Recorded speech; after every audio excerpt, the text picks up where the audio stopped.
Enracinement, ancrage et renaissance. Novembre à Nyonyo-Ongbe signifie l'éveil, le réveil.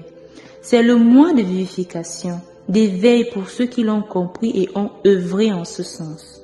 Ce qui nous tient en éveil, c'est la vivification par nos racines. Ce sont les lumières, nos feux internes. Tous ceux qui ont célébré ce temps ont au propre comme au figuré allumé ou rallumé leur lumière. Celles qui vont les guider par leur éclairage vers l'enracinement, ancrage, Kélé, qui désigne le mois de décembre, Kélé Ongbe, et qui signifie littéralement prendre racine, fixation des racines. L'enracinement, ancrage, concerne celui qui est éclairé, et celui qui entretient sa flamme, sa lumière, peut s'enraciner et s'ancrer. L'éveil, l'enracinement et l'ancrage sont les objectifs nobles de ce que nous appelons la renaissance. Cette renaissance est à la fois spirituelle et profane. Celui qui possède l'esprit est libre et il ne peut qu'adhérer et comprendre nos traditions. Il n'a pas peur du changement, de revenir à soi.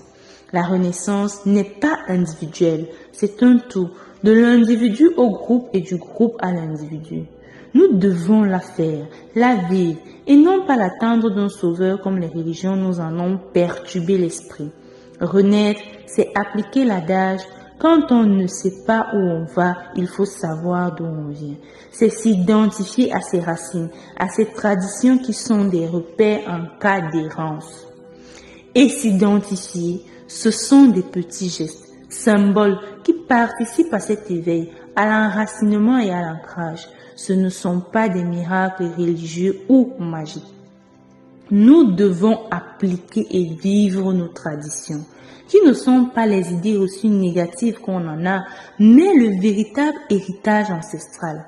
La renaissance, ce n'est pas une réinvention individuelle ou de crépuscule, c'est un retour à ce qui existe déjà et qu'on a abandonné pour errer.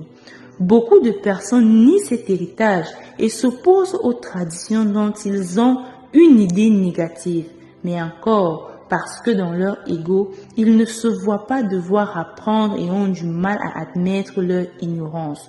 Fort de ce qui nous a été imposé comme culture dans notre malheur et par les violences que nous avons subies. Notre renaissance ne devrait pas faire débat, car le bon sens devrait l'emporter.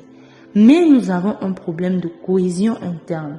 Et il y a des gens qui savent et connaissent la réalité, mais font le choix de maintenir notre peuple dans l'obscurité parce que cela arrange leurs intérêts personnels et leurs profits. Il y a ceux qui n'en ont que faire de notre situation, ceux qui s'en amusent et y voient un terrain de jeu. Certains se sont accommodés, ayant acté le fait et intégré que nous sommes condamnés à être derrière les autres. Et oui, il y a des Noirs qui pensent que nous sommes une race inférieure. Si on retrouvait une cohésion, cela faciliterait la renaissance car la quantité peut aider à réduire le temps d'action. Cette cohésion suppose une unité culturelle, une identité commune de référence, une vision commune et un objectif commun.